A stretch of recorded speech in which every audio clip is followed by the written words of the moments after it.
So recording. So, what part of the country do you live in, man? Philadelphia. I'm in Philly. In Philly? That's cool.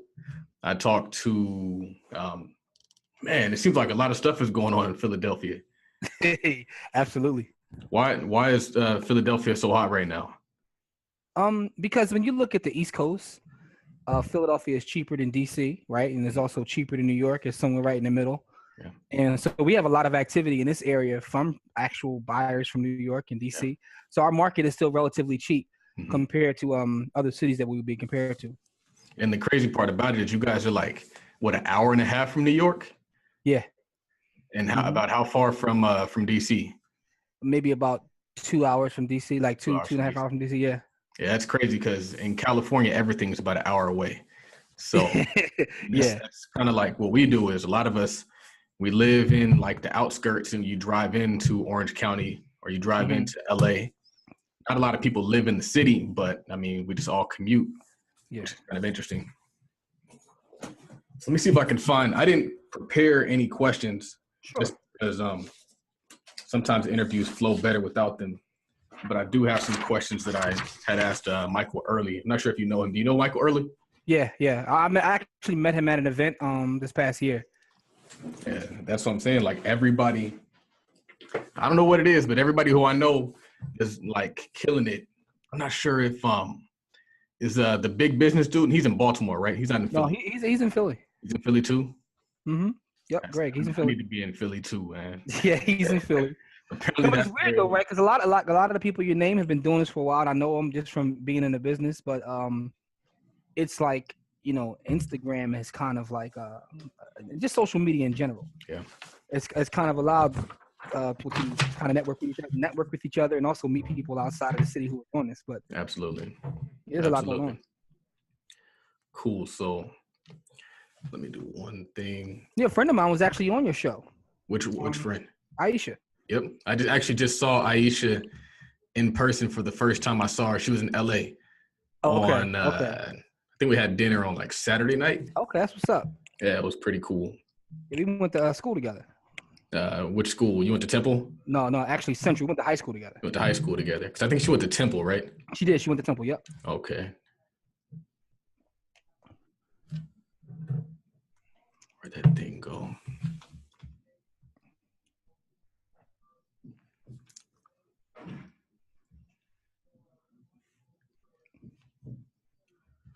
This is 55, 190.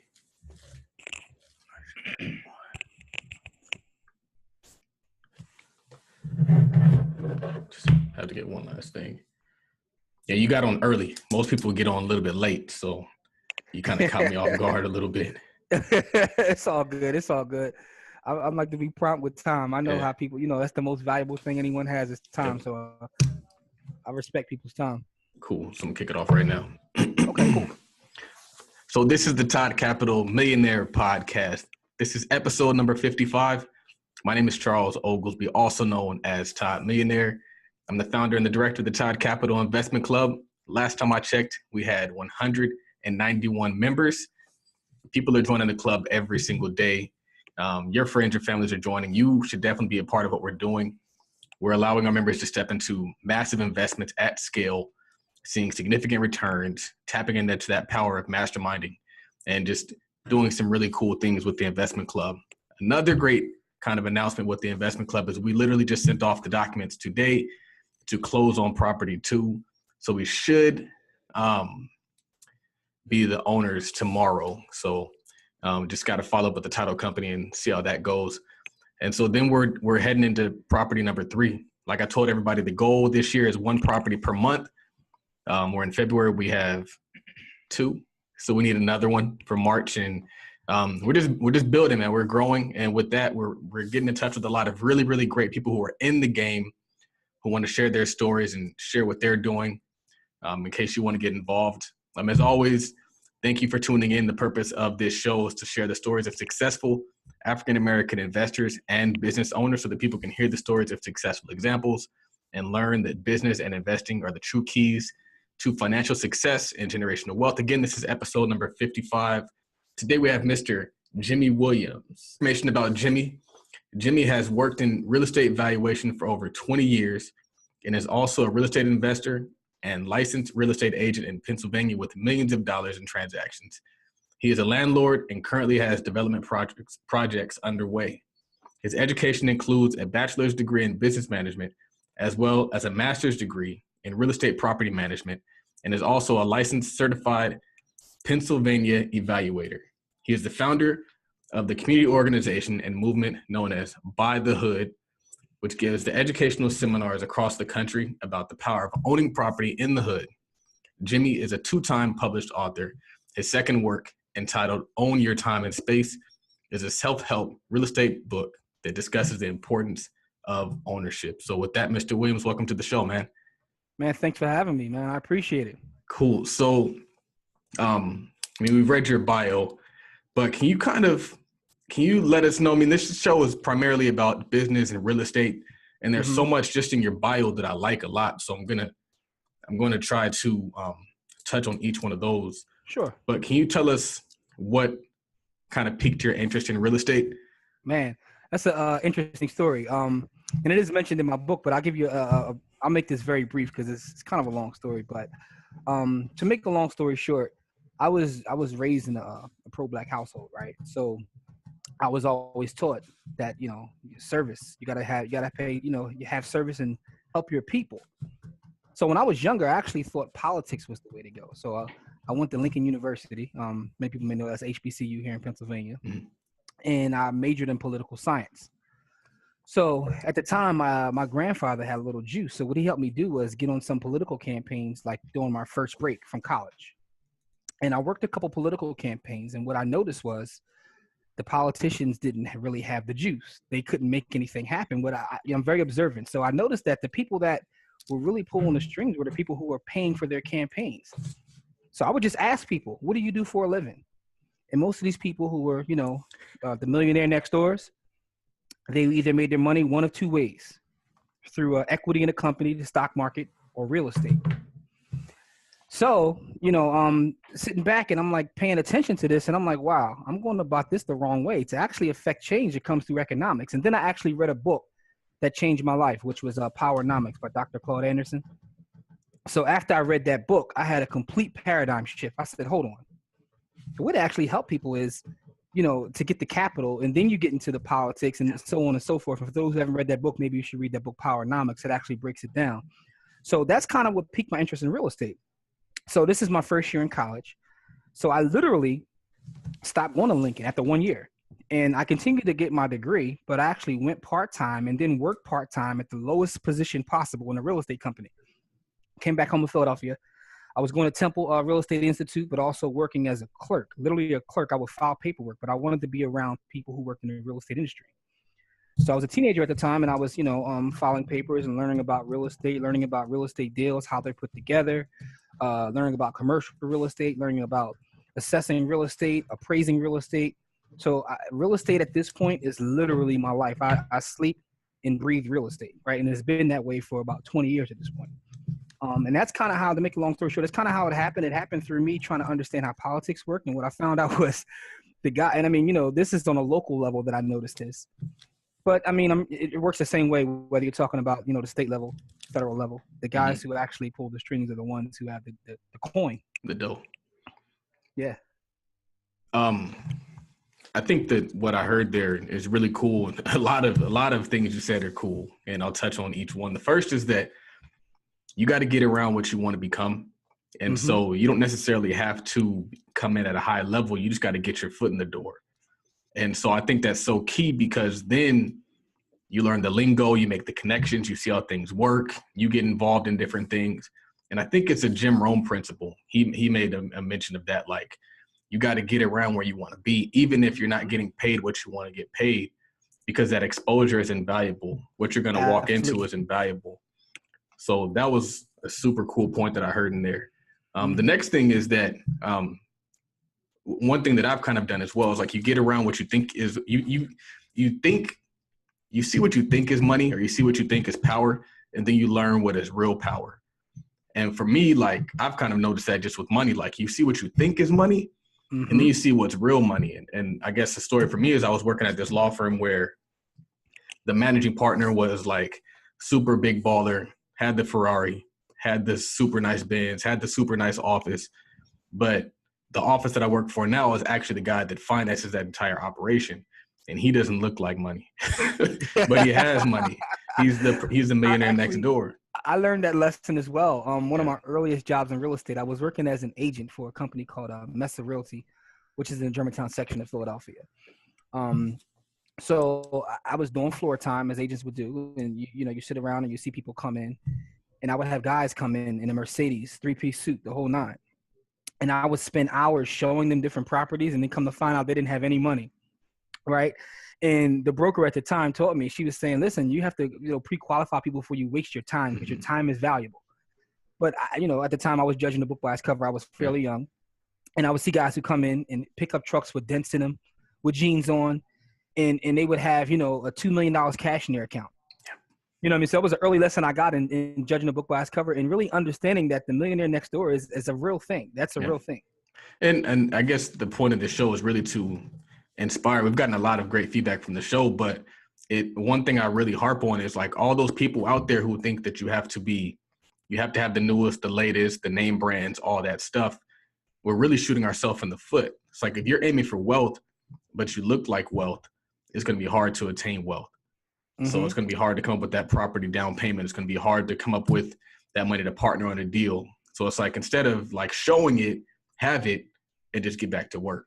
One of the things I learned through the real estate business is that people who don't have any money want you to think they do. And the people that have real money, they don't want you to know they have money. Yeah. And that's for several reasons, for security and also from a tax standpoint. So, and I learned that through real estate. The people that have the real money, they don't want you to know they have any money. Yep.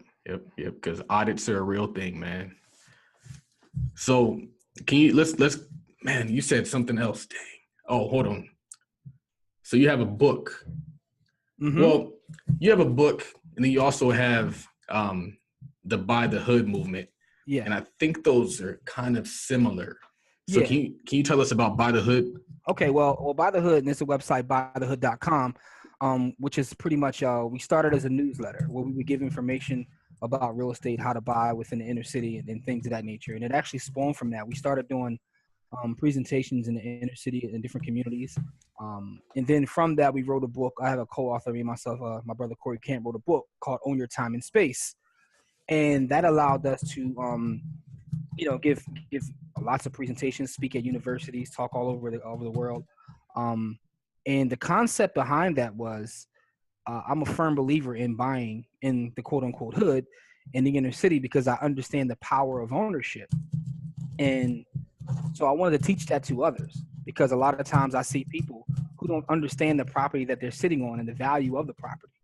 Because I know in our local market in Philadelphia, a lot of what we call the hood, these properties will hold value because of their proximity to the central business district, which is Center City, right? And many people are moving back into the city, right? So one of the things I do is I study big data as it pertains to real estate. So I see trends like, a lot of times years before a lot of people see. So, this whole thing of gentrification, like, I saw this happening years ago within the inner city. So I wanted to make sure that our people were aware of what's going on and to own these properties because they're still to this day, right now, they're neighborhoods where the properties are so undervalued. And I can tell you that 5 to 10 years from now, you won't be able to afford them when you can buy them right now, like literally right now. So I wanted to make it my business because to teach others because I'm not greedy and also I'm not looking to buy everything personally. I'll probably explain a little bit of that later, but I wanted to teach people the power of ownership. Mm-hmm. So what are some principles that you discuss in that book, Own Your Space and Time? Okay, well, Own Your Time and Space. The first part of the book written by this actually happened. A friend of mine, who's a co-author, Corey Camp, we would sit down, we would just build, and he had this theory about how time is the most important thing in the world, and I agree with him. I said, but also owning space is important. So we had these debates back and forth. We had these hour-long debates, and we said, well, you know what? Let's put the pen to paper. You write your part about time. I write my part about space. So a lot of what we talk about in the book is about why space will always have value, right?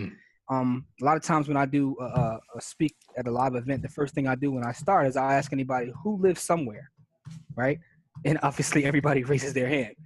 That right there is very simple, but that's the reason why space will always have value. Also, when you study history and you see how space or real estate was used as a tool of oppression, I believe that now it can be used as a tool of empowerment, because literally we weren't allowed to participate in the system years ago. Mm-hmm. And that kind of is what, made the racial wealth gap what it is. It's pretty much because of property ownership.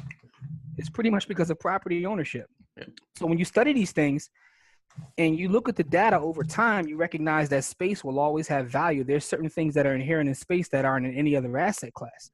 So even if you run a Fortune 500 company, where are you going to run that company from? What do you need? You need a place to put your company. Mm-hmm. So for me, these are some of the things that are talked about in the book, but it's really about why space always has value and a different way to kind of look at space. So when you think about real estate or land, many people just use the cliche like, they're not making any more, so I'm gonna buy it, which is true, but it's a lot deeper than that. And so if people are looking to buy that book, where can they find that? You can actually go to ownyourtimeinspace.com, or you can go right to Amazon. That's available on Kindle as well as paperback. Dope. That's cool. So it's so funny that you talk about the power of the economic empowerment of owning your space, because there's a big debate going on right now about renting versus owning. Mm-hmm. And there's so many people that say, don't ever buy a home, rent. What do you think about that argument? Listen, there's not really a one size fits all approach. Some people have broken down mathematically why it makes sense to rent. But to me, that only applies in certain situations. Like for me, I think that ownership is important because it's deeper than just numbers, right? Mm-hmm. From a tax standpoint. Now we know that, tax laws are changing, but still the property ownership gives you so many, you can literally become your own bank through real estate if you understand how to play the game, that you can't do with renting. Because here's what I tell people all the time. I say everybody pays a mortgage, right?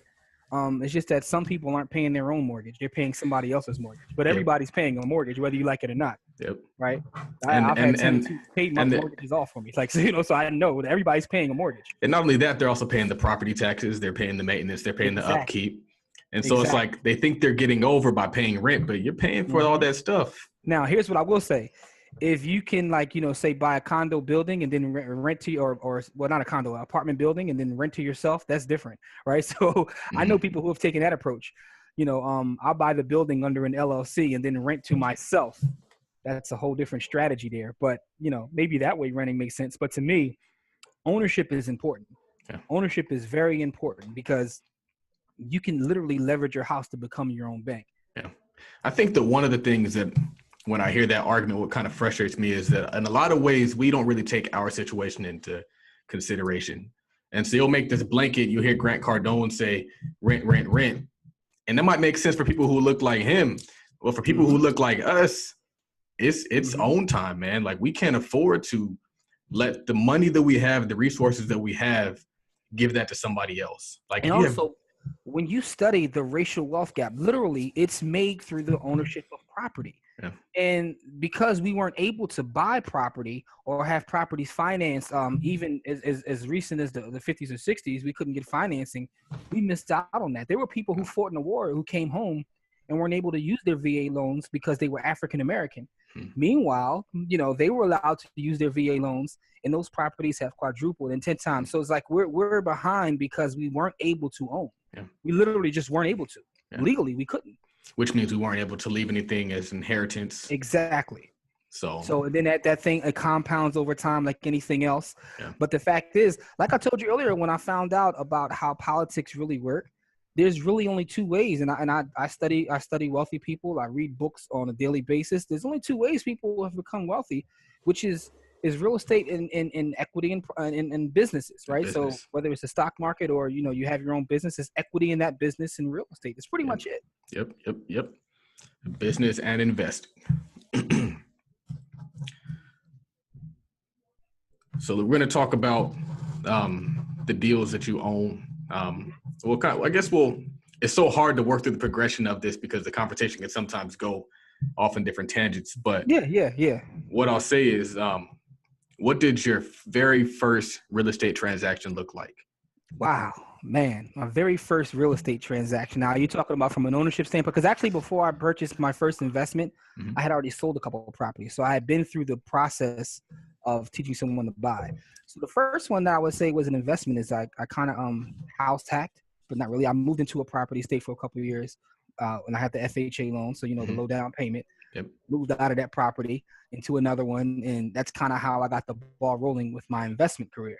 So to kind of touch in there, first I want to ask you if you can define what house hacking is for the listeners, but also I wanted to ask you if when you sold that property, if you were able to take advantage of, I think it's a 221 exemption. Yeah, but actually I didn't sell it. That's the thing. I didn't sell it. What I did was I moved out of it into another property, after a couple of years, got another loan for that property, and I got a line of credit on that first property. Yeah.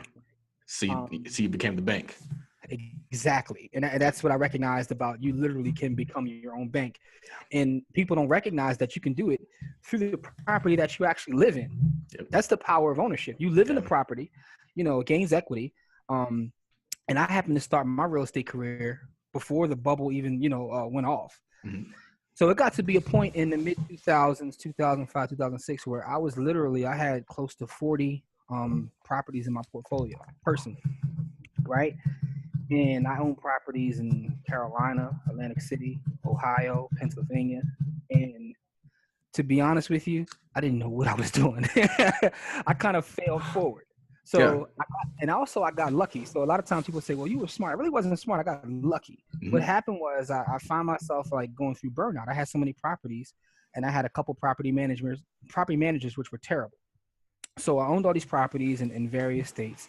So actually I started to sell them off. Right. So it got to a point where I sold them all off except for a couple. And that's when the bubble just burst. Yeah. And I got lucky because I got out for a whole different reason. I didn't see what was happening. I was making so much money before the bubble burst. One thing that wasn't in my bio, I actually went to law school for a year. Right. And I was in law school, but I was making so much money in real estate that I used to sit in class and just like, I'm sitting there trying to figure out what's going on with these deals. And the teacher's talking to me. So I had to talk with my teacher and he was like, well, hey, he was like, listen, if you want to, you can invest money into this education here, but if you're not going to use it and you already found what your passion is or what you want to do, he said, I would suggest you leave. And I did exactly that. Because I was killing in the real estate game, but I actually got out of all those properties. Right. And what's interesting about that is I was talking to one of my partners this week. My portfolio right now, we have about 8 or 9 doors and we have a couple under contract right now. And I'm actually making more money with less property. And the reason being is when I had all those properties, I was leveraged so much that my cash flow was a lot smaller. Now what I recognize is, and I kind of mentioned earlier about the whole thing of buy the hood, teaching people to buy the properties. Back then, I would buy any deal that I could buy. Now I'm more strategic about it. So one of the things I would like to lead the listeners is it's not about just buying, it's about being strategic. Because I didn't have a strategy back then. Back then is, I can buy it, let's buy it. I want to buy as much property as I can, regardless of how I finance it or how I get it. Let me just grab as much as possible. Now I'm more strategic. So now out of the properties I own, I rarely have any mortgages on them. So now, I take a regular property in Philadelphia, a single family home, 3-bedroom, 1-bathroom, that I can rent out for $1,000 a month and have no mortgage with it. Before, if I had a property like that, I may have a mortgage of, $600-700. So it's a big difference. So I have less property, but I'm actually making more cash flow. Yep. So it's about being strategic, not necessarily just having a lot of properties. And the reason I say that is because I'm able to jump on deals where I've bought property like this in 2017. I bought a property for $3,000. That's worth about $80. Right. Now, the fact is, stuff like that doesn't happen all the time. But when I buy a property now, I know that I'm buying at a supreme discount. I'm sort of like a value investor when it comes to real estate. And as I mentioned earlier, I study wealthy people. So one of the things I actually studied as I was going through that process of learning how to buy as opposed to just buying everything is, reading up on Warren Buffett, right? Yep. And one of the things that I found interesting is if you ever study Berkshire Hathaway, 38% of their worth is in cash. And the reason they keep so much cash is because when the market goes down and something happens, they're able to jump in and pretty much buy at a discount. So I took that same approach as I started to build the portfolio back. I said, well, I don't have to jump on everything. There's nothing wrong with saving and building cash. So then when I find a great deal, I can jump in and pay cash and, again, continue to be my own bank. So that's the one thing I would say about in terms of my personal portfolio. I actually own less property than I once did, but actually make more money. Wow. Man, so let's see. You own 8 to 9 doors now. Where did you buy are those, would you consider those hood properties, or what would you consider those properties? Absolutely. Like so if anyone knows Philadelphia, most of them are in the Allegheny West section, a Strawberry Mansion, parts of North Philly. I have a 4-unit in Germantown and a single family in Alney. So most of those will be the quote unquote hood. The middle. I have one property in the middle class neighborhood, but most of them will be considered the hood. Yes. I'm not sure if you would agree with this statement, but I think that one of the great things about what you're doing now and what we're doing, because we're buying most of our properties in the hood as well, is, like you said, the cash on cash returns are just ridiculous. So you can own less and make more, and then it costs you less to get in there. But I feel like in certain ways it's different, because a lot of people on the bigger pockets investors who only invest in middle class areas, they're not going to go into the ghetto. And so we're literally sitting on an opportunity that nobody else has access to. Exactly. All we have to do is walk into it. And but to be honest with you, that's why your show is important, right? Because I follow everything. So I listen to Bigger Pockets. I watch Bigger Pockets. But a lot of those people that talk, they don't look like us, and they don't understand our experiences or even culture, to be exact, right? So they have these things about buying in the hood, and they would tell you these reasons why. But if you conduct yourself, like if you know how to move, then you don't really have those issues that a lot of people have. You know what I mean? We could tell when someone's BSing us. I still do a credit check like I do with everybody else. I have properties on Section 8, those that aren't. But the thing about it is that the returns are there, and there's always going to be an opportunity there. Like there are neighborhoods, like I told you right now, that are still undervalued. Yeah. Where I can go spend $30,000 on a property and get $1,000 to $1,200 in rent. Yeah. Where else can I do that? Right. So and that's another thing. When I had all those properties before, I was buying in B class neighborhoods, and I would be getting like $1,100 of rent, but between taxes, mortgage, and insurance, I'm paying $1,000. So I could point to it and say, hey, look, that's my building. I'm making $100 a month. Like, It's not even worth it. I could just go buy a REIT. Like, what am I doing? Yep. That stuff is not appealing. The idea of, because when you start putting debt on the property, the bank ends up making more on your property than you make on the property, or the property manager makes just as much money as you're making on your property. And don't get me wrong, I'm not against debt. I know some people are like, oh, I'll never get that. No, if you know how to use it, right? I'm all about arbitrage. If I can pull money out at 5% and I can make, 20%, I'll do that all day long. Yeah. So how did you acquire the units that you have now?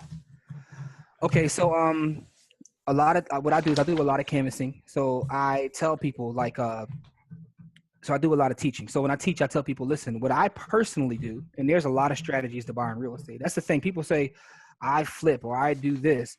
I've kind of done all those things, right? So one of the things is I'm still active as an agent, but not really. Most of my clients are other investors or like a referral from a family or friend, but I don't actively go out looking for new home buyers or anything like that. I don't do that. So most of my clients are investors. So I have a network of investors that, throw deals my way, but also it's also strategic in why I keep my license. A lot of people say, why would you still keep your license? Well, access to information, the multiple listing service, but also I come across so many deals. And like I said, I'm picky about my deals now. So instead of trying to buy everything, I may put one on the market and just get a couple grand because I don't want to buy the property, but I see its value there. So because I can't buy the way I want to buy it. Yeah. So I keep my license to put on the market. So it's basically from word of mouth and networking at this point. But what I do is I focus on specific areas and I send out letters. I do the community events. So by becoming known as someone who's in the industry, I get calls almost on a daily basis about properties because I live the life. So a lot of times when people are starting, I tell them, like, you know, even if you have no properties, go get yourself a business card that says real estate investor. You have to act as if you're a real estate investor if you want to be a real estate investor. You start to hang around other real estate investors. You start to, like you said, you mentioned earlier, you have to learn the lingo. You know, you have to talk the talk. So when you start to do that and learn specific neighborhoods, like in terms of being strategic, I focused on certain neighborhoods.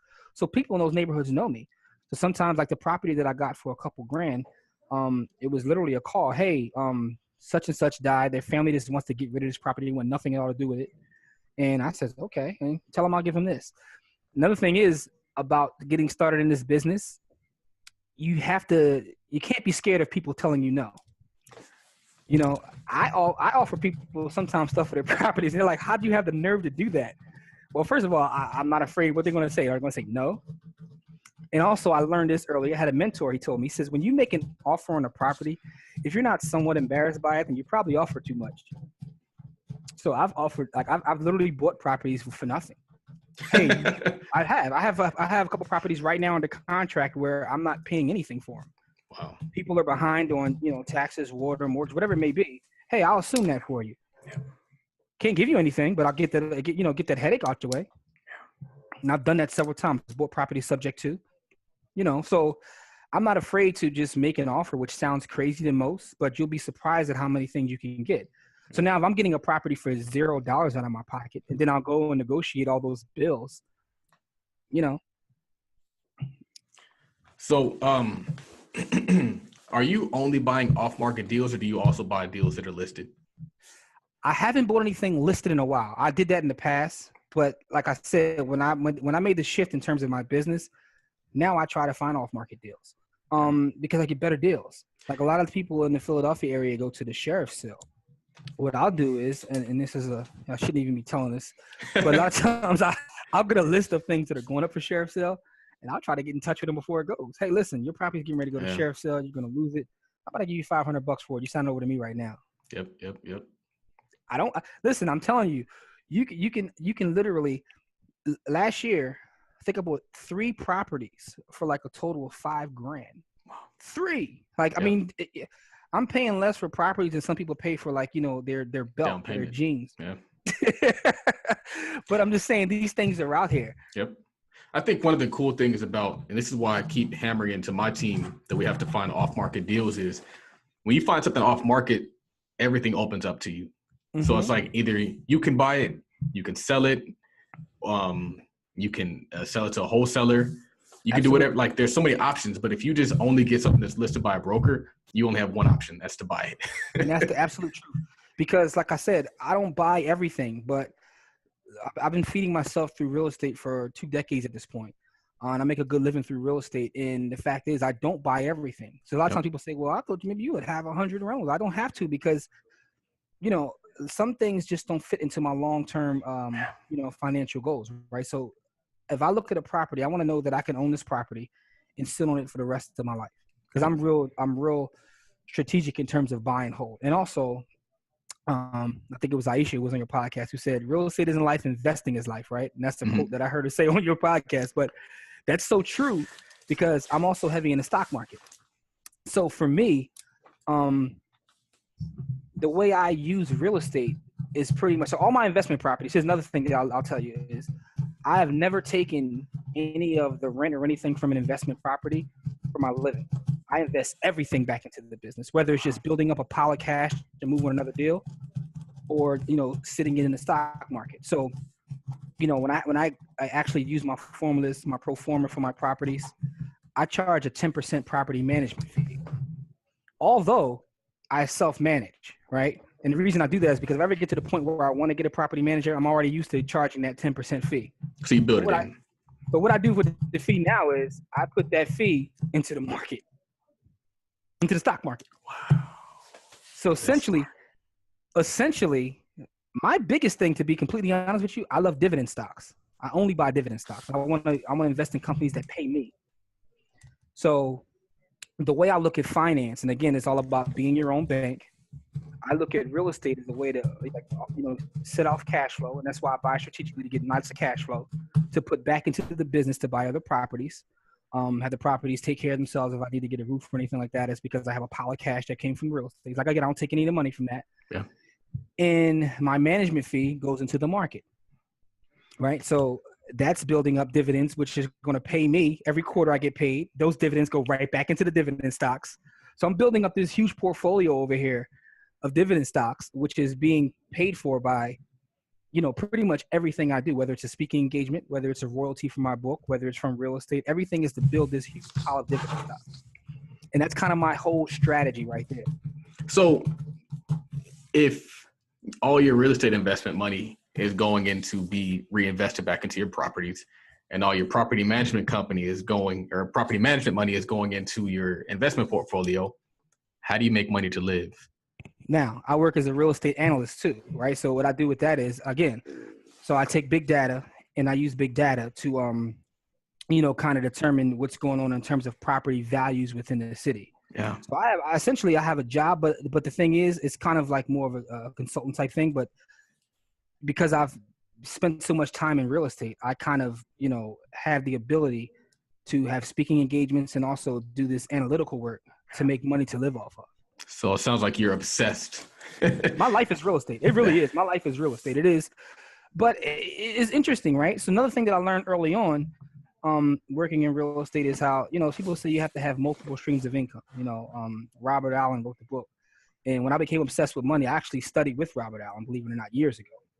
And what I recognized is you can have multiple streams of income within real estate. So that's why I've wholesaled deals over the past year. I've done flips. I do believe buy and hold is the right strategy. Because when I look at the Forbes magazine, I don't see anybody who made like billions off of flipping everything. Most of the wealthy people are buy and hold, right? So I believe that's the thing. But what I do when I flip property is I flip property to get huge lump sums to put into, my war chest or my dividend stocks, one or the other, or both. That's dope. You know what I mean? So, but real estate essentially is my life. Mm-hmm. So, that's how I pretty much, feed myself is through real estate. It's a different stream of real estate. I literally have multiple streams of real estate income, whether it's flipping, wholesaling, rental income, or the analyst work that I do within real estate. Yeah, it's so crazy because I was talking to my wife and I was telling her, like, the more properties we get, the more property management income we get. Mm-hmm. So it's like, yeah, you get the rental income, yeah, you get the appreciation, but every property is an extra check for that property management expense, which is crazy. One of the brokers I worked for early on, she literally had multiple six-figure businesses under one real estate business. She was a broker, and so she got a piece of all of us agents, and she sold her own properties. She had a property management business that will bring her in six figures just by managing units that she didn't even own. Then she owned her own units, and she was flipping properties at the same time. So she had like literally 4 different six-figure streams all within real estate. And that's when I recognized, like, wow, there's so many ways to you can literally have multiple streams just within real estate. Like you just said, you start to pick up how to manage properties, which these days, if you know how to leverage technology, is not as difficult as it once was. You can start to manage other people's properties. Hey, give me 10%. I'll manage your property every month for you. Yep. And now you have a whole nother stream coming in. Yep. I think that I was talking to one of the guys in my office today, and he was talking about how, like, you have to be in the real estate business. And so, like, a part of that real estate business is, yeah, we wholesale. Yeah, we rehab. Yeah, we have a construction company. Yeah, we can sell deals. Yeah, we can manage deals. Yeah, we can flip deals. And so it's all under that same umbrella. But what I like about your story is it kind of reminds me of Don Peoples. Because Don Peoples got his start because he was an appraiser. And so he knew all the valuations. So he knew when he found a deal, it was a deal. He's not guessing. He's not leaning on a wholesaler telling it's a deal. You're doing all the homework and the groundwork yourself. That's exactly what I do. And Don Peoples is one of my mentors, even though he doesn't know it. Me too. I've read his bio and studied it, so I'm familiar with his story. And you're absolutely right, because that's what I do. So because I look at data all day, there are certain things that I recognize that a lot of people don't. So I know when I'm paying for a property, what to pay for. To give you a quick example, I was looking at a property last year and, was talking with another investor, and they were like so caught on this property because of the fact that it had a garage. But what I know, because I look at data all day long, is that in Philadelphia, depending upon where you are, garage can actually add no value to your property. Right? So in certain neighborhoods, it adds a ton of value. In certain neighborhoods, it adds no value at all. But because I'm looking at data all day long, and I just don't look at, like, a lot of times they tell you, pull your 3 comps. I'm looking at comps over a 10-year period and looking at the trend lines and what matters and what doesn't matter. So because of these things, when I go to look at a property, which is why I always tell people valuation is my specialty. So because of that, I'm good at the numbers. Like, I'm terrible with my hands. I can't use a hammer and nails, but I can look at, data and statistics and tell you what a property is worth. That's cool, man. So, wow. What didn't I cover? We talked about what you own. We talked about how you bought them. We've talked about, man, let me see.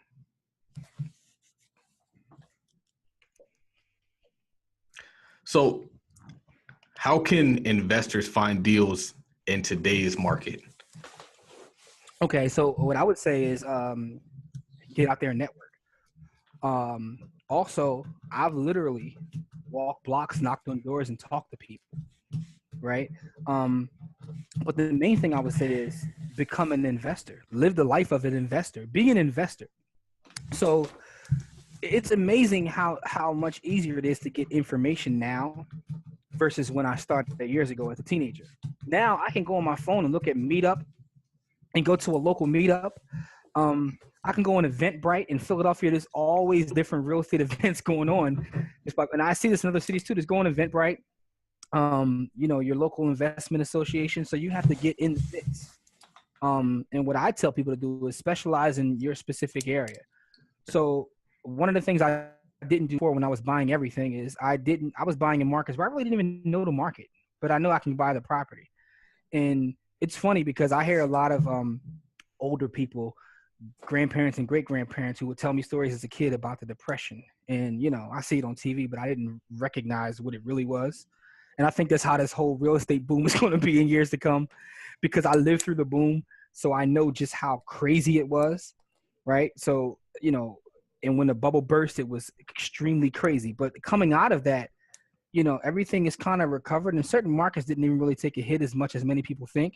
Yeah. But what's interesting is getting in the business and just like being in the business will help you find deals. So I like off-market deals.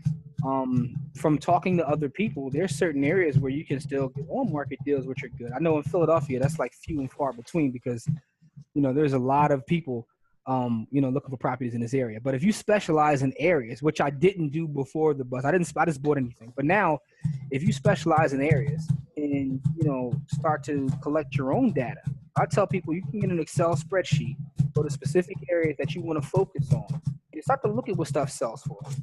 These are things that you can do without even purchasing your first property or having any money. Just start to look at whatever area you think you want to focus on and start to follow the trends. So see what's selling, what's it selling for, what's not selling, what's sitting on the market for longer, what price point are things selling for faster, and you start to become a specialist. So then when you go to your events and you start to talk, you talk the jargon and you know what you're talking about. And that'll give you a certain level of comfort to pretty much make offers and do deals. Yeah. But you have to do something. That's my biggest thing I can leave you with is do something. Yeah.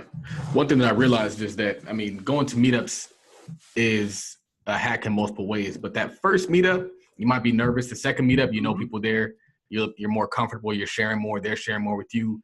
And then you just become one of the family. Yep. And what's really cool is that it also kind of provides that accountability factor. So it's like if you don't own real estate and you're hanging out with a bunch of people who own real estate, you're going to get you some real estate. You're going to find some deals. You'll find a way. Yep. And you may have something that can help them, right? You know what I mean? So when I first started out, like I said, I started at the very bottom, but I started just to be around people who were doing deals. Yeah. To figure out what are they doing. And another thing that it kind of does is it shows you that the people who are doing it aren't any smarter than you. Exactly. That's a great point.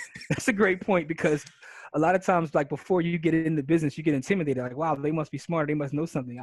Listen, I know some people who are extremely intelligent and broke, and I know some people who aren't that intelligent and are wealthy. Like, it's just a matter of, you might be, you could be far from a Harvard student as long as you got the ball to do it. Absolutely. Absolutely. And as I think Nita said on this show, she was saying like, a lot of the skills that are required to be great at real estate investing are already innate within us. Mm-hmm. So it's like a lot of people who think they don't have the ability. It's like Jay Morrison says, it's like, are you a hustler or are you a drug dealer? Because a hustler can sell anything. So it's like, if you are a grinder, you're somebody who can make the most out of anything. You put that into some grimy property and you could turn that into diamonds as well. Absolutely. So what are some things that you did early on in your career to make you successful?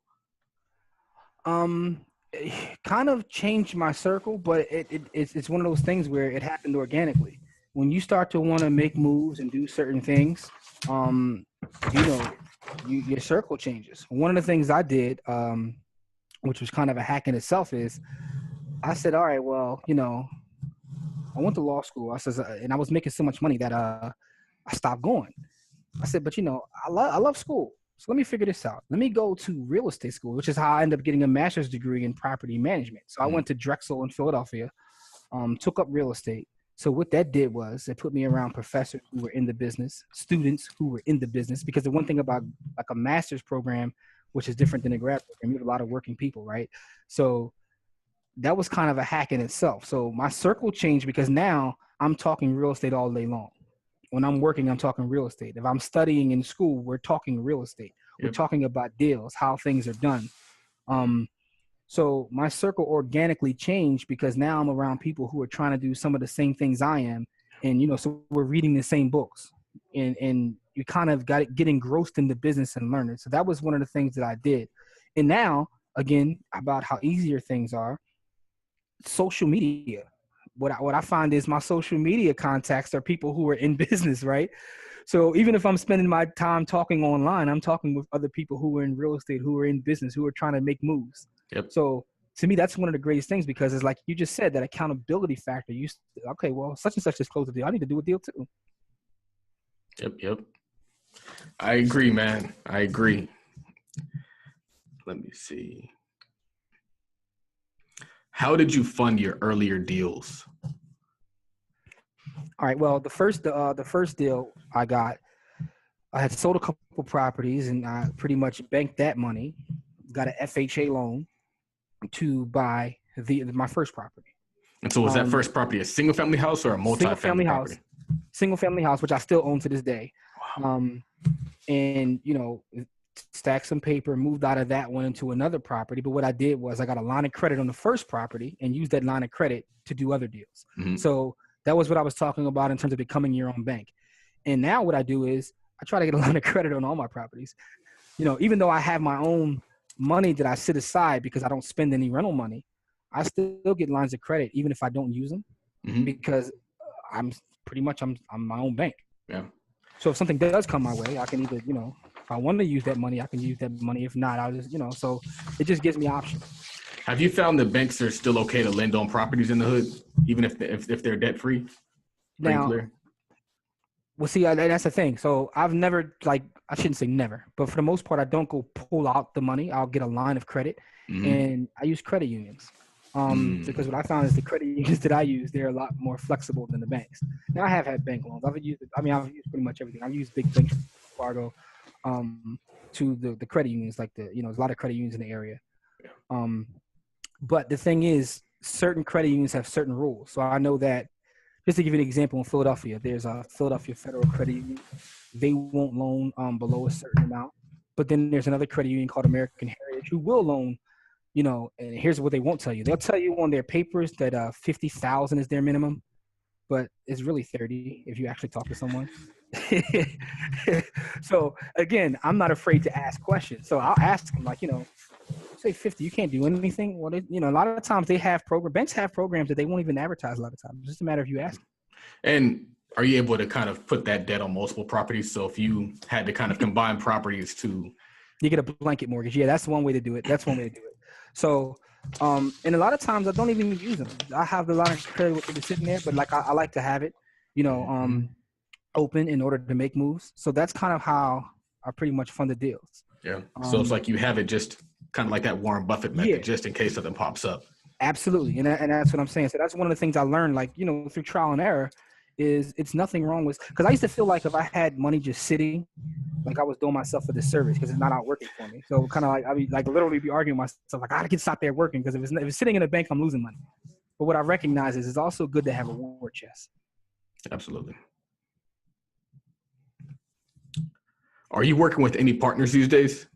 Yeah, I have one partner. Well, actually, I have two partners. I own a property with another gentleman as well. So, but I don't have any sort of groups. I actually looked into starting an investment group, but what happened was it actually, and I know you can relate to this. It became like a job trying to put it together, right?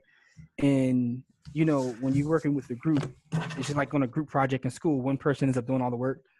So I kind of got like, you know, burned out without it because I had so many other things going on. So I do have like just a couple partners that I use. So I have own a property with another guy who's an agent in my office or whatever. We own a property together. Then I have another partner that I own most of my properties with. And I do have a couple by myself as well. So I have some of myself as well. What are you aiming for? What's the grand scheme? What's the end goal? You know, that's a great question because that kind of changes over time. So at one point I wanted to have 100 doors until I recognized that it's about the cash flow, not necessarily the amount of doors. So then it changed. The biggest satisfaction I get now is seeing other people that I've helped come back and, you know, and I see them do it big. So now that's kind of like where I'm at, kind of like falling into this mentor role. But I had an epiphany this past year, right? So I told you I love dividend stock. So I was literally this past year I went on a couple of vacations. I was in Jamaica at one point. And as I was sitting on the beach in Jamaica, I had my smartphone on me and I saw that, hey, rent was paid. This was like on June 1st. I remember the day, it was June 1st. And I'm like, you know, I had a couple rent checks that hit my phone. And then, you know, I got like a Coca-Cola dividend stock. It was a couple of my stocks actually paid dividends. I'm sitting there on the beach like, maybe this is what my next goal is. I just want to go to a beach and just have checks come. You know what I mean? Like, so then I went on another vacation, literally snorkeling in Belize. Now, that sounds crazy. I'm snorkeling in Belize. I get back to the boat and I'm looking and it's like, I got rent checks. So then I tell my wife, I was like, you know what? I think my life has just changed. I think that I want to retire to some island and just get passive income.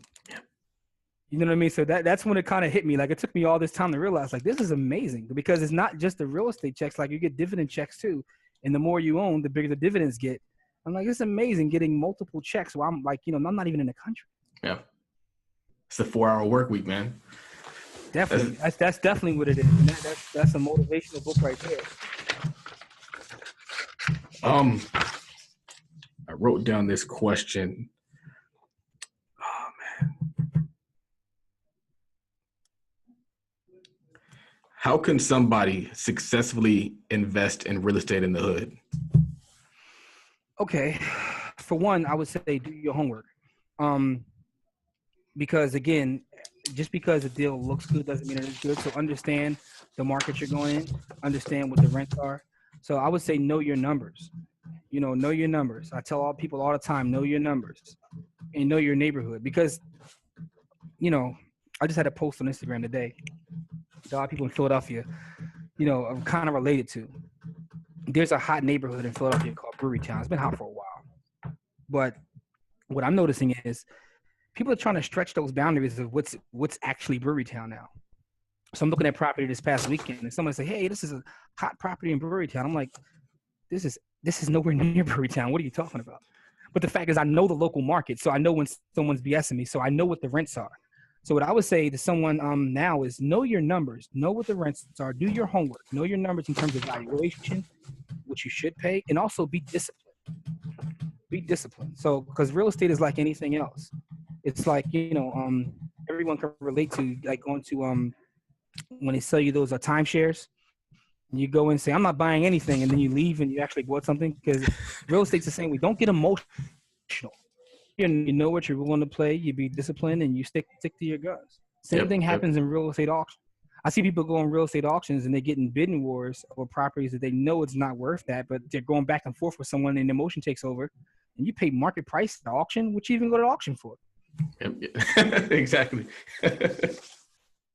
That is true. You definitely have to be disciplined. I think that's one of the downsides of our property every month goal is then you put yourself on a timeline. And when you put yourself on a timeline, sometimes you can squeeze deals that don't make sense into your timeline. Yeah.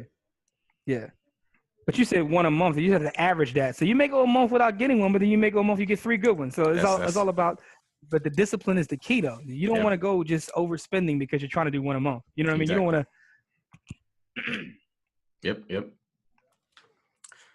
Let's see. So I'm coming towards the end of it. I have a few, I think I've hit everything that we need to talk about. Let me see. Who is someone that you look up to and why? Man, there's so many people. One I would say is stay local here in Philadelphia is Kenny Gamble. Now, many people know Kenny Gamble from Gamble and Huff. He's a big time name in music, but I saw with real estate, and it was very inspiring. Like he and we talked earlier about real estate being used as a tool of oppression, but he used real estate. I've seen him literally almost single-handedly gentrify certain neighborhoods and also help his people by putting the work with jobs. So he's a guy who made his name as a legend in music, but he flipped it into real estate. He owns a company called Universal Companies here in Philadelphia. But I know so many people that he employs. And I also saw what he did to certain neighborhoods that people wouldn't even go into. And now it's this valuable property because he bought up a bunch of real estate, put his own people to work, put his own people in the homes. So that was very inspiring to me because it's about the dollars and cents. But a lot of people don't recognize that real estate is a lot deeper than that, which is, the whole concept of ownership. Yeah. So we had this election. We've been through a year of the Trump presidency. And personally, I've seen a lot of great things just from the African-American community. I've seen a lot of unity. I've seen a lot of empowerment. I've seen a lot of support. What's your take? What do you want us to do? What should we be doing to dominate these upcoming years as opposed to just laying down, I guess? Yeah. We have to get active. And that's an interesting question because I was talking to someone last night who just told me that they think that his presidency is actually an overall good thing because it mobilized a lot of people, and that, because he's as blunt and arrogant as he is, it's kind of like some of his policies and things that he's done, they think that what they were saying is someone else would have done it, but they would have done it, kind of like, while kissing you so you don't recognize it's being done. Yeah. But like you said, there's so many people who are mobilizing, who actually are interested in politics, becoming politically active, but also just paying attention. So I can say that there's more people paying attention now than ever before. But what I think we need to do is we need to actually be doing something. And that sounds very simplistic, but I know a lot of times we sit behind keyboards or our phones and, we want to be text warriors or talk our talk, but we need to get out and do. So in terms of acquiring these assets, in terms of learning about, how the world actually works, even politically involved, we need to get out and do instead of just talking about it. Because one of the things I said earlier, which is true, is when you start to recognize how government and pretty much everything works, it'll blow your mind. Like when you start to really understand how a bank actually works. Yeah. Just a bank, just to make it simple, just how an actual bank works and why banks pretty much run the country. But what do banks actually create or do? They take my money and they give it to you. I mean, in the streets, that's called a loan shark. But at the same time, they're able to control policy. They're able to control pretty much everything we do. So, which is why, I'm on this whole kick of be your own bank. Yeah, that's a bar. And that's actually a good challenge to people because, it's one thing to say that real estate allows you to be your own bank, but equities allow you to be in your own bank as well. Yes, they do. And so what I always tell people is like money set aside is truly like where you want to be, just because, then you have access to lending on your own money. Then you have access to buying assets, which then allow you to then lend your own money again. So It's like if you own stocks, it's like buying assets is one of the rare instances where you buy something, you don't lose your cash. It's not like you're buying 1,000 sneakers. You're buying one property. You put your $10,000 over here and you effectively still have your $10,000, but you also have the cash flow. You also have all those different streams of income that we talked and about that's earlier. amazing because it's not like I haven't made the mistakes that I see people make. Like I've bought brand new cars. I've done the dumb stuff, but I learned from it. Yeah. Because, you know, buying a brand new car versus using that money to buy assets, like when you start to actually understand how stocks work, and again, if the company doesn't pay dividends, I don't buy it. I don't care if it's Google. I don't care if it's like if Facebook. If you're not giving me a dividend, I don't want to deal with you. I want you to give me cash. So for me, when you start to get actual checks from companies, it almost became to the point where, like, you know, so I've been buying Coca-Cola stock for maybe 19 years now. But almost get to the point like where it's almost like a gang war. If somebody walks in my house with a Pepsi, it's like, what are you doing? Like, because that's how serious it is. Like, I'm an owner of this company. When you start to recognize that stock ownership is literally ownership in a company, and you know, it really like changes your perspective when you actually get checks. Yeah. And that's what I tell people. You can get checks. Mm-hmm. But it's a good place to be, and that's kind of where I want the culture to be, because that's a more empowering standpoint than just a consumer. It's like you're consuming Pepsi versus owning Coke, or owning Pepsi for that matter. Or owning Pepsi, yeah, whatever you own, just own it. I mean, because we have to understand the power of ownership is amazing. Because, you know, I know a lot of times like we kind of flock towards real estate because it's tangible and we can point to it. But like, you know, non-tangible assets are amazing. Yeah. Because when you start to understand that it's ownership in a company, it kind of changes your. The people always tell me, "What if the company does this?" I said, "Well, listen, I'm big on blue chips, so I own Apple, I own Coca-Cola, I own American Airlines. Like, if some of these companies go out of business, we're gonna have a lot more trouble than my stock portfolio. That means the whole country's in trouble. There's so many pension funds and things that are invested in some of these big companies that it's kind of like, you know, I hate to say this, but some of these companies are too big to fail. Too big to fail. Too big to fail. That's the bar. A lot of good content in there. What's your favorite business book? Man, now I'm heavy on reading. I read about a book a week, and I have done so for maybe the last 6 years. I read about 52 books a year. So I'm heavy into reading. But I will say this, and because we're talking about real estate and business, The Richest Man in Babylon. But if I had to like just give you a 1B, because I know everybody talks about Rich Dad Poor Dad, which is an amazing book. But to me, that's not even Kiyosaki's best work. Cash Flow Quadrant is the book that kind of like changed my life. And I know I already said Powernomics changed my life, but there's been several books that changed my life. But Cash Flow Quadrant changed my life because that clicked in me when you actually can see the quadrant and understand. Because there's this thing in our community, right, where we say, you know, you have to have your own business. You have to do this, that, and the third. And when he kind of broke down the difference between the E quadrant and the S quadrant, I says, wow, I know a lot of S quadrant who believe they're in the B quadrant, right? So there are a lot of people who are self-employed who like to say, I run my own business, but they can't even take 2 days off. They don't have systems. So for those who haven't read the book, it's about, you know, the 4 quadrants, you know, being an employee, being self-employed, being a business owner, and being an investor. So when I read that and I kind of thought about it, I'm like, well, we're not all trying to get to that I quadrant. It doesn't matter where you sit. There's some people who actually have jobs or employees who are putting away enough, whether it be in real estate and stocks, to move straight to the I quadrant. You know what I mean? So it kind of just changed my this thought process in terms of how I see work and also how I see investing in business ownership, specifically business ownership. Yeah. Because if you have your own business, but you can't go away for a week and your business doesn't crumble, like I know a lot, like I've talked to like a friend who's a dentist and he's stuck in the S quadrant. He can't go away because if he's not there to clean teeth, his business isn't making money.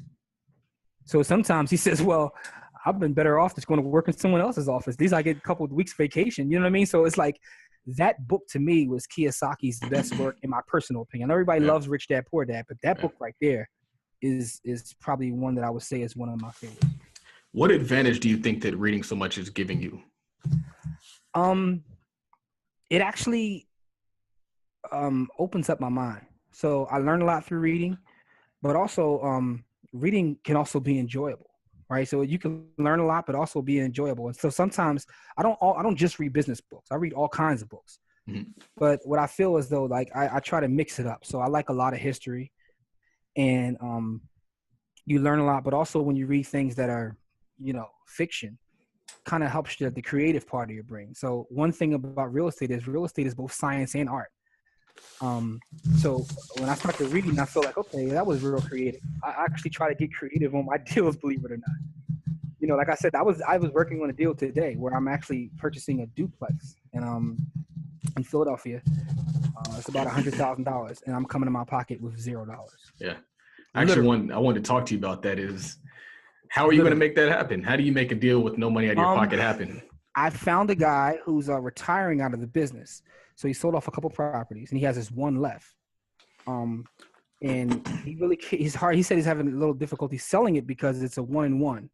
So it has 1 bedroom on the first floor, 1 bedroom on the second floor. He has a tenant on the first floor who's paying under market rent. She's been there for 20 plus years. So what I told him was, I says, okay, well, here's what I'll do. Let me buy it off of you and you just hold the note. So he's becoming the bank. I'm paying him a rate. The second floor is already ready to go. So I'll rent it out. I'll have the money. I'll have enough cash flow to pay him on a monthly basis. Right. And, so he's happy that it's out of his name. So he's not responsible for taxes, insurance, upkeep, so on and so forth, because he's trying to get out of the business. Yep. I'm just going to send him a check. And what I told him I'll do is I said, within a year or two, I'll just refi as the owner and just pay you off. So therefore I'm literally coming out of my pocket with nothing. Wow. But that's what I'm saying. It's all about being creative. I didn't even think of that. And you won't know until you ask. You won't know until you ask. We're in the process of a property that we're looking to buy using seller finance. And we're going to pay for it over the course of 24 months. But I didn't even think about refinancing that property. Yeah, I told him, I said, look, give me a 20-year mortgage just to keep the payments lower for me. I said, but what I'll promise you is, and I'll put this in writing, I'll promise you I'll try to refinance out of this within 24 months. And he was okay with it because his thing is he just didn't want to have to deal with the upkeep or collecting rent. He was really just trying to retire. He's been in the business for like 50 years, older guy. So, these deals happen pretty much every day, all day. Yeah. Wow. And that's another thing too. When you do a deal like that, going to the bank to refi is a little different than going to the bank for a purchase. Because now when I refi, I may not have to come up with, 20% or anything like that. Because I already own the property on paper. It's my property. He's just holding notice. I'm essentially having them refinance a mortgage that he's given me. That's dope. That is very, very dope. That last 5 minutes was just powerful, man. Because I mean, we talked about the cash flow quadrant. A lot of people aren't really familiar with that. Mm-hmm. Then we talked about just being creative, and we also talked about your most current deals. And I like to talk to people about their current deals because we can talk about mistakes, but you are refined now. Mm-hmm. So it's like, how are you doing things now? And we know that because that's more applicable to people going out there now. So that's pretty cool. I try to hold on to my war chest as much as possible. Mm-hmm. But, so sometimes you can't. Sometimes you find a deal that it's you're buying it undervalued, so you have to drop some cash. And that's not a problem. But you can find ways to keep your cash. Like I used to think when I first got into business, you hear the no money down, the whole Carlton Sheik thing. You would think that nobody does that. No, people will do this. And when you start to see it, and then when you do your first deal, it's almost like the euphoria of like winning a championship. When you get a deal and you don't come out of your pocket, like I'll pay a couple dollars on closing costs, but other than that, I'm keeping all my cash. And it's almost it's tough to do that without getting off market deals. It's very it's like you kind of make it one extra step more difficult by going to the MLS, because then it's like they want cash or they want a loan. They're not going to be negotiating because the realtor can't get money off of your negotiation. He can't get money if you take a note back or you get him to do whatever or take a discount because he's promised the seller that he's like, oh yeah, you're going to get this much money for your property.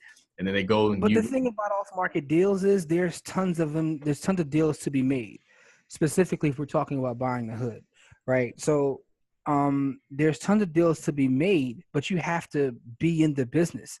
You can't, like I see a lot of times people say, I want to be in real estate. So they go out and their first deal falls apart and they're just like so distraught, they're just done. Like, so when's the last time you did anything? Well, I haven't because this happened.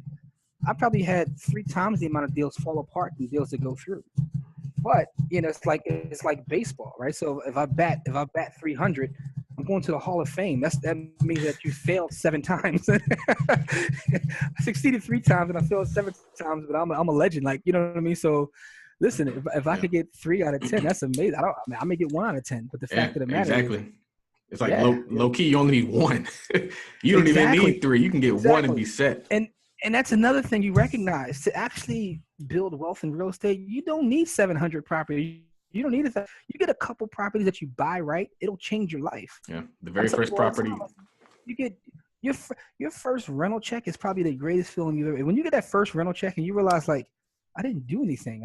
I own the property, but I don't go, like, it's not passive income is a lot better than active income. Yeah, and the crazy part about it is, like, it doesn't really ever go away. It's like that first property that you own is probably still paying you to this day.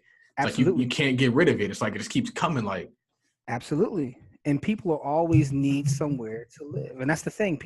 We're in a business where, if you look at other businesses, right? So you look at the music business where they sold CDs at a markup or records at a markup, and then iTunes comes out of nowhere. And I read today that iTunes over a 10-year period took up half of the music business. So half of the music sold is through iTunes. They kind of just revolutionized that whole business. Yeah. They really can't. I mean, in real estate, we don't have to worry about, like, being Blockbuster, Netflix putting us out of business. People will always need somewhere to live. Like, they will always need somewhere to live. So to me, it's the greatest business. Yeah.